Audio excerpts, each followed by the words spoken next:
What's up, everyone? My name's Dan, and this is the Book Report, the show where I talk about books that are either coming out or have an adaptation. So, for this episode of the Book Report, we're reviewing American Gods. And the reason why I'm reviewing it is because at Comic Con, they dropped the trailer for the TV series.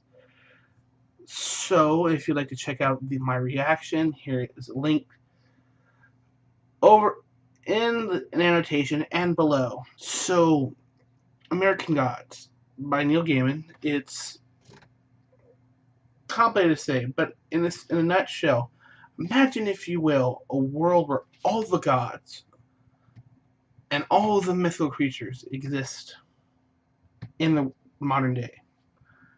And I'm not talking like Percy Jackson style. I'm talking like from every pantheon you can think of. Well, that's American Gods in a nutshell.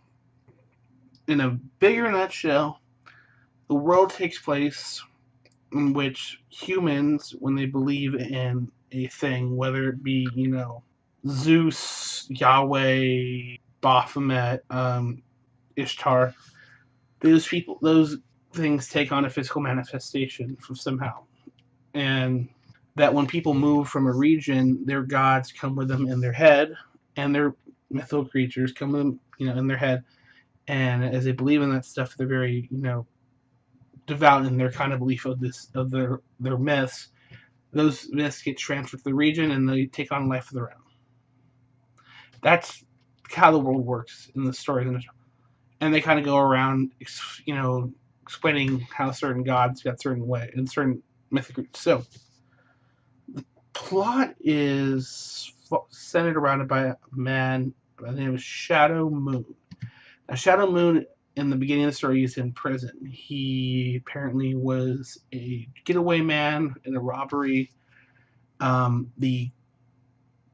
His crew turned on him, and he basically kicked their ass, and then he got arrested for, battery. And he's getting let out early. Now, the book does establish what he does during prison, and you meet a character who will appear later, but don't want to ruin it. So, he gets called in the warden's office, and the warden's like, well, you've been good, and you're getting let out. You're supposed to be getting let out next week, but we're letting you out in a few days because we just got a call from the coroner's office in your hometown, and your wife is dead. She died in a car crash. And we're letting you go home early for the funeral. So Shadow gets let out. He catches a plane, and he runs into a mysterious man who he asks, what's your name? And he says, well, what's today? He's like, well, it's Wednesday. That's my name. So Mr. Wednesday is a god. He is Odin. Fun fact, Wednesday comes from the Greek, Wednesday comes from the German name for Odin, which is Woden. So, Woden's Day, Wednesday. Gaiman likes it.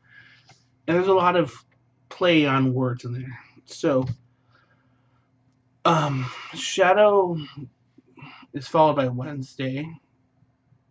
And Wednesday introduces him to a leprechaun who's not wee, but tall. Apparently, they discuss like the whole myth stuff, and he gives him a coin when they're drunk. And so Shadow carries the coin, and he ends up going to the funeral of his wife, Laura. And right before she dies, right before they close the casket, he puts the coin in with her. And that turns out this coin is magical, and it brings her back to life. Sort of. She's basically a zombie, but I guess she'd be considered a lich. She's basically self-aware and alive, but she's still decomposing. So Laura's back, and she occasionally runs into Shadows. So the story goes on with Shadow and Odin seeking out the other gods. It turns out there is a big dispute against the older gods, the ones who were brought here by culture. You had the Nords land in Finland, and basically that's how Odin got here. You had the Irish come over. That's how leprechauns came here. You had the Slavs bring over their gods. You had the Chinese and the Japanese bring over their gods. The Indians, even the native tribes. They even referenced like Jesus and and a lot of these other being there. Anansi. So a lot of old established gods. So what's happening is because a lot of these gods aren't receiving worship, as much praise, and they kind of say that is that some gods in certain regions get more praise than others, and they tend to be stronger and have more power. But because this god, when a god dies in an area without high veneration, they disappear from that region. And the problem is you have new gods who aren't not like Odin, create, worshipped and they create.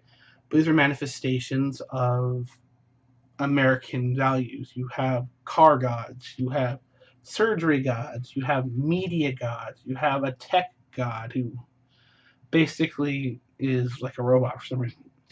So there's a big dispute amongst the new and the old gods, and they're trying to figure out how this is going to go down. And the whole story goes around this. It kind of also mainly follows Shadow and his dealings with Wednesday. Wednesday would send him on errands, send him to a safe place, whatever. So I don't want to ruin the book because it is actually a really good thing. There's also a lot of good twists in the book, and it's getting made into a series. I don't want to ruin that either. So the book, I would say definitely check it out. It's a good book if you like dark fantasy, if you like kind of alternate reality. This is definitely a great read. So, American Gods by Neil Gaiman, check it out. By the way, thank you for watching this video. If you can, please hit that like button, subscribe, and leave a comment. My name's Dan, and I will see you later.